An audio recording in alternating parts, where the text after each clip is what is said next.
The story of Monique Baugh. Monique Baugh spent the last day of her life the way she spent most days. She woke up in Minneapolis, checked on her two little girls, and stepped into the rhythm that defined her world. She was 28, ambitious, and building a real estate career that she believed could give her daughters the kind of childhood she wanted for them. Friends said she lit up when she talked about her girls. They were 3 and 1. They followed her everywhere. Their drawings were hung on her fridge, their toys sprinkled across the living room floor. Their names were the first thing out of her mouth when she met new people. She'd worked hard that year, open houses, back-to-back showings, negotiations after bedtime. Real estate is one of those jobs we all know that you have to hustle to get ahead, especially when you're young, and especially when you are a mother. New Year's Eve wasn't a night off for Monique.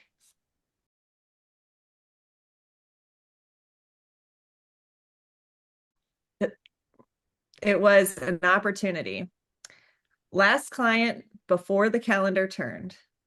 Maybe it was another buyer, maybe another closing.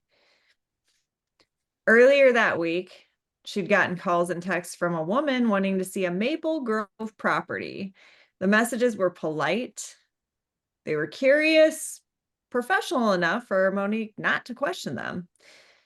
The caller said she found the listing online. She wanted to see the home urgently. Could they meet before the holiday? Monique checked her schedule. She always tried to accommodate serious buyers, even when the timing was inconvenient. Money is money, and she's raising 2 daughters. So she confirmed the showing.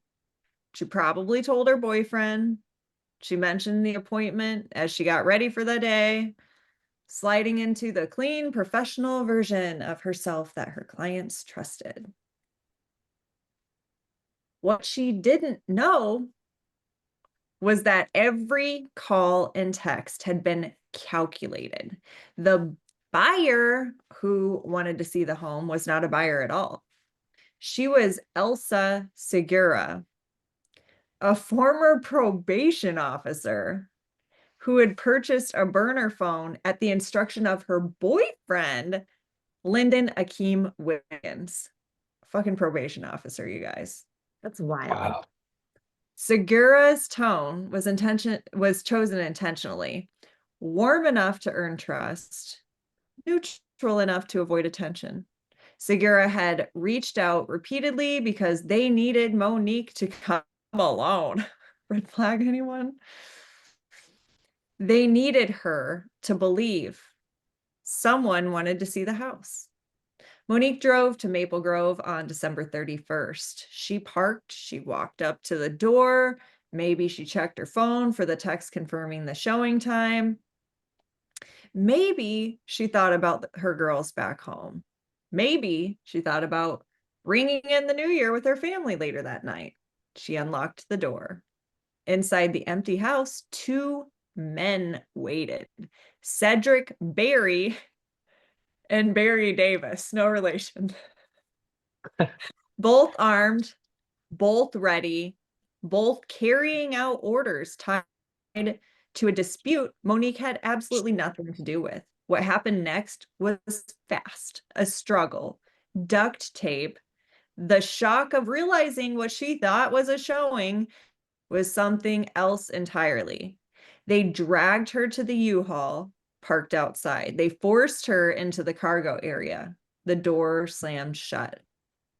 During that time, her phone would have been buzzing with holiday messages, family, friends, people getting ready for the night. She was alone in the dark, terrified, trying to make sense of what was happening. Prosecutors later said she was targeted because Wiggins wanted revenge on Monique's boyfriend, believing he had stolen drugs and money from him earlier that year. Monique was used as bait, as leverage, as the one thing they knew would force him out of hiding.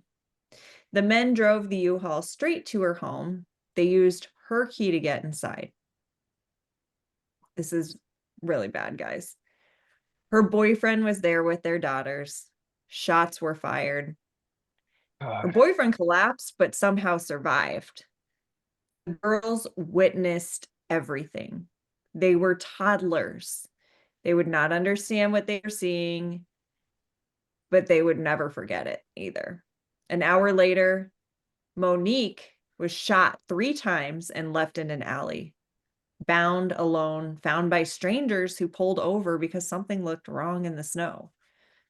Her daughters woke up the next day motherless. Her mother, Wanda, stood in court months later and told the jury what the crime had done to their family. She described the trauma, the screaming, the questions the children had asked, the silence she had absolutely no words for. Cedric Barry and Barry Davis, which I'm not going to get over those 2 names, were convicted in 2021 and sentenced to life without parole. Segura pleaded guilty in 2024 and received a 20-year sentence. The cruelty of the crime and the number of people involved justified an upward departure from the usual sentencing guidelines. Wiggins was convicted in 2021. His conviction was overturned in 2024 because of improper jury instructions. A new jury convicted him again. He is expected to receive life without parole as well. But on the day he was to be sentenced, his attorney filed a 13-page motion requesting yet another trial. The filing claimed due process violations. It argued that witnesses felt intimidated. It challenged cell tower data. It complained about the judge's refusal to recuse himself. It objected to Monique's mother crying in front of the jury. For her family, the motion was another wound. Wanda called it what she believed was shenanigans. You go, Wanda. You wait until the day of sentencing and send a 13-page motion, she said right before sentencing. Who does that? We always show up. We're not going anywhere. You guys, nearly 6 years have passed. The trials are ending, but the ripple effects never will. 2 little girls grew up without their mother, are growing up, essentially. A family lives with the echo of a phone call that changed their lives. A community of realtors still remember the terror of learning that a hardworking agent was lured to a fake showing and murdered for a man's grudge. This story is about crime and accountability, yes. But more than anything, it's about Monique, a young mother trying to build a better life, a woman who walked into a house expecting a client and never came home. A name that should have shown up in closing announcements, just solds, holiday photos, not headlines and court transcripts. So that's the story portion, you guys. I mean, it was pretty jarring. It's it's hitting all the trends right now. It's definitely trending because this occurred on New Year's Eve. I think one of the things that is most jarring for me personally is that, and I am going to say it's a woman versus a man thing, because I don't think women do this as often, where they know your weakness. They know you need to earn a living. They know you have to be responsive. If you're even remotely successful, they're going to act like a lead. And I just don't think women do that as often. And please correct me in the chat, you guys, if that does happen, but they will exploit realtors' weakness, all of our weaknesses of knowing that we're going to give somebody the benefit of the doubt, knowing that we're going to go and, she fucking showed a house on New Year's Eve to people. She fit them into her schedule, because you got to hustle. You got to answer when the money's calling. So I think that's one of the things that absolutely disgusted me the most about this case. I'm not saying women don't kill men, or any of that. What I'm saying is that men specifically know how to capitalize and exploit on this specific weakness, pain point that we have in real estate. Josh, I mean, I would like to hear your opinion on this personally. Spot on. And I think, you know, just in general, criminals who are looking for those opportunities are very, very good at what they do. And they are, you know, looking to exploit. And they understand, like, you have to meet people and you have to put yourself in positions that might not be the most safe things to do. And I think it's all about, on an agent side of things, risk mitigation. How can we mitigate that risk as much as possible? Because at the end of the day, you can't eliminate it. If you eliminate all the risk in real estate, you'd sit at home and never sell any houses. So, you know, and I think the people who are really out there to do like stuff like this, when we're talking about things that are planned, and you know, these weren't just like you know, spur of the moment type things. These people that are going to that length to plan and do all these, like, they know that. So that's why those red flags and stuff. I'll plug it again. I think The Gift of Fear is one of the most important books of a real estate agent, and especially for women, because statistically speaking, I'm not saying this to be sexist, but statistically speaking, women are targeted more than men. And so, you know, reading that book and really understanding what's going on is super important for, you know, safety for real estate agents. And I would like to say that crime is not equal opportunity. Crime doesn't stop and be like, okay, am I going to be politically correct and target a man this time? No, they target what they think are weaknesses that they can exploit. It doesn't fucking matter. So I agree with you, Josh. Like, we should take political correctness out of this and just be like giving it straight to our agents and be like, who needs to watch their back just a little bit more? Yeah. I think what's alarming too is that I'm like running through in my head, like, is there anything she could have done to save herself? Like, what if she had one of those things that one of those Invisiwares were actually partners of theirs, by the way, so I gotta find that information. But Invisiware, like, could she have quickly like double clicked that and then rest? Because she had 3 hours stuck in the U-Haul bound, but was that up?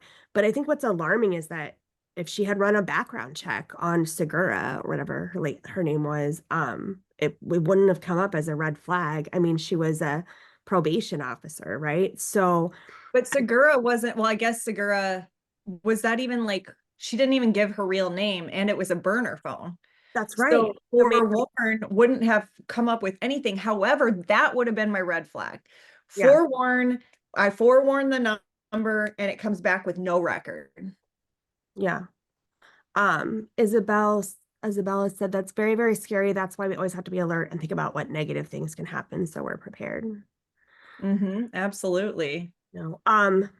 Was she sharing her I don't know what they did with her cell phone after they bound her, but like, yeah, was she sharing her location with anybody? Like, who knew where she was going to be and could question when she didn't check in? What can we put in place to make sure if someone's at a showing and then they don't check in 30 minutes or an hour, like, we know something's wrong. Like, so. Well, so these or it's showing time, I think specifically. Nope, it's the key safe system I used. They have an agent safety thing, right? So it's an agent safety. When you open the key safe, and it's a setting in your app, you open the key safe, and if you don't click on your phone in a certain amount of time, being like, I'm safe, and then another 5 minutes, I'm safe, or whatever, it's going to alert your emergency contact, which is funny because I had gotten like a message from my ex-husband being like, hey, I got this message. Is everything okay? And I was like, oh my gosh, I forgot to change that, So I would say, who is the person that you have that could actually come rescue you or be alert and call the cops if needed? Josh?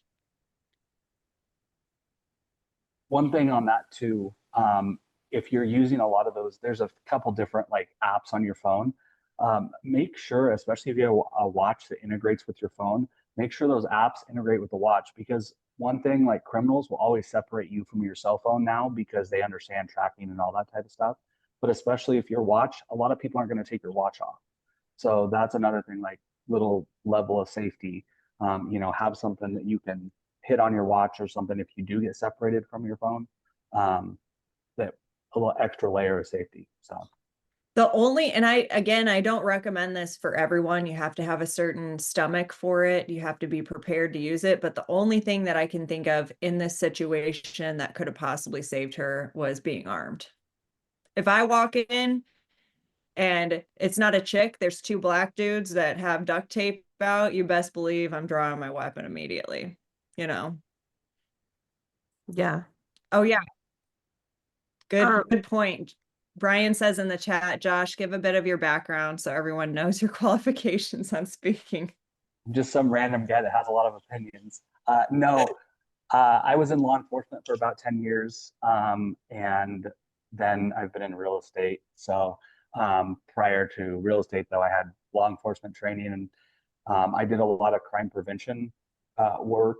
And so, studying criminal behavior and trying to teach people how to spot those things so that they can avoid being targets and victims. I think that's one of the biggest things is just educating yourself on how not to become a victim. And I totally agree with Sandy Lynn. I'm not going to say that everybody should be armed while going to showings. And I'm going to say if you are going to do that, you need to take the steps to train yourself on how to use anything that you're carrying. Because if you're not going to train yourself on it, it's almost worse to bring it with you. But just know, like, that's part of your job is to keep yourself safe, because if you're not around anymore, you can't. So that safety training that you can do, even if it's martial arts, whatever it is, I think it's so important for anybody in this industry. And, that's across the board. What's the best weapon? The one you'll use. And know how to use. Yeah. Yeah. I was just going to show this. So our code is my real estate co, and you get 10% off. But I don't know, Josh, what do you think? Like, if you were bound, I mean, there's some bracelets, and I'm trying to think too, because you don't want something that's too feminine so that men, but here's a waterproof band. So it would look like a watch. There's keychains, this athletic band. I love the bracelet idea because I'm thinking if my hands are bound or something behind my back or in front of me or something, I'm still hopefully going to be able to kind of squeeze that. Or is there something you could wear in your pocket where your elbow like hits it or something, I think the big thing with any of this is just making it like so that people that want to do you harm wouldn't know what it is, so they would separate you from it. So I think, having it on a watch or having it even on your keys, like most likely they're probably not going to separate you from your keys, or keep it on a key ring in a separate pocket from your keys, behind your belt. There's all sorts of stuff with these little, indicate, like, I don't know what we want to call them, but these safety things that you can hide them other places. Because that's the one thing, a lot of times, like, the phone is not going to be an option. Right. Brian, belts with AirTag buckles, do those actually exist?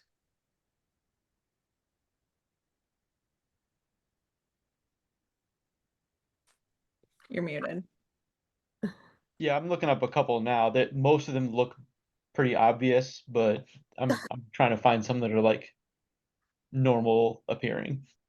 Interesting. That's an interesting thought as well. Oh, it looks like they've updated them too since I bought one. So you can set up voice activation alerts, start a safety timer. So you can start the timer in the app on your phone, like Sandy was talking about. But if you don't have that in your area, so here's my other thing. Were these buyers pre-approved? Do we treat safety as optional because most showings feel routine? She accepted the appointment because it looked like business as usual, but doesn't say, I don't know who got a pre-approval. Yes, those can be faked, but that's why I like local ones, and I'll kind of start to move them in that direction. I usually call the lender, and I'll usually look these people up on social media just to see if they are who they say they are. What systems are in place for verifying unknown buyers? If someone texts or calls from a new number, what do you require before meeting them in person, a driver's license, pre-approval, like we talked about, video call. Unfortunately, those can kind of be faked with AI now. Is it the same for every agent in our office? Like maybe we set some sort of office protocols in and just train agents, this is what you need to do, right? How much pressure do agents feel to take the showing anyway for the sake of business? Especially newer agents, especially women. Where does hustle culture harm safety?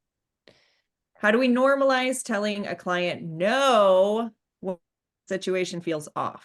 Agents say this is one of the hardest skills to practice. Honestly, if you ever tell anyone no because you feel unsafe and they become a Karen, send them my way. I am happy to have your back on that. What would have helped Monique? Technology, training, or policy? So like we went over a little bit of the tech, right? And I think Holly and I can do better in developing some safety protocols, safety policies that agents should have in place. Like we're going to take this seriously. Have you shared your schedule, showing locations, and buyer info with someone you trust? Most agents don't. I'll be honest. I usually don't if I just feel fine about it. And I probably should. Damien, I'm still sharing my location with you. Like I have a few people that just know where I am at all times, just in case. Does real estate underestimate domestic spillover crime? I would say absolutely. Monique, she wasn't the intended target, but her proximity to someone with a dispute put her at risk. So how should agents handle safety when their clients or partners might have complicated histories? That is a great question. And it's something like, hey, maybe you're dating the gal or the guy because you can see through all that. Maybe others can't. Maybe people want to find them. Maybe they got out of a bad situation and now people really want to find them, because you don't get out of those usually, right? Gangs and the fucking mob and shit. What responsibility do brokers have for creating safety cultures that agents actually use? Holly and I, we're going to absolutely discuss this. Yep. Policies are easy to write. Systems are harder to implement. Culture is the hardest of all. And that is the heart of our brokerage. We want to, it's not just about rah rah and fun and all. Matter of fact, I don't fucking like the rah rah culture. Like, let's get to it. Let's make money, let's be successful agents and let's stay safe. What is the emotional toll of this job? And do brokerages talk about it enough? Fear, vulnerability, hypervigilance. Does your brokerage create space for those conversations? I would say we do. I would say we do a good job at that. We don't shut anybody down. We definitely want to know if there's ever something that makes a situation feel off so that we can have your back. We can talk you through it. So honestly, Holly, what do you've got? Yeah, I mean, there's some key conclusions in real estate that we can draw from these type of situations. Safety can't depend on your intuition alone. Monique did everything agents are trained to do. We think, right? She did a lot of things. She showed up, she communicated, she followed, the appointment. So just experience alone won't protect us. Verification should be standard, not an exception. So getting the buyer identity, making them prove themselves, get contact info, the intent, like why are they buying this property, getting them pre-approved. We talked about that. The industry treats verification as optional because we're afraid of losing the lead. I always call those Pop-Tart agents, the ones that are willing to drop everything and run. I don't know, I'm not saying she was, but the ones that are willing to drop everything and run. So the mindset has to shift. You have to slow buyers down, even in crazy markets. The hustle culture puts agents, especially women, at risk. I know my username ever is hustle at Holly, but the truth is agents can feel immense pressure to accommodate those last minute showings, even when something feels off. So brokerages must reinforce that safety is more important than sales, right? Your life is more important than any potential sales. Technology can only help if processes support it. So panic alerts, location sharing, digital logging means nothing if we don't use them.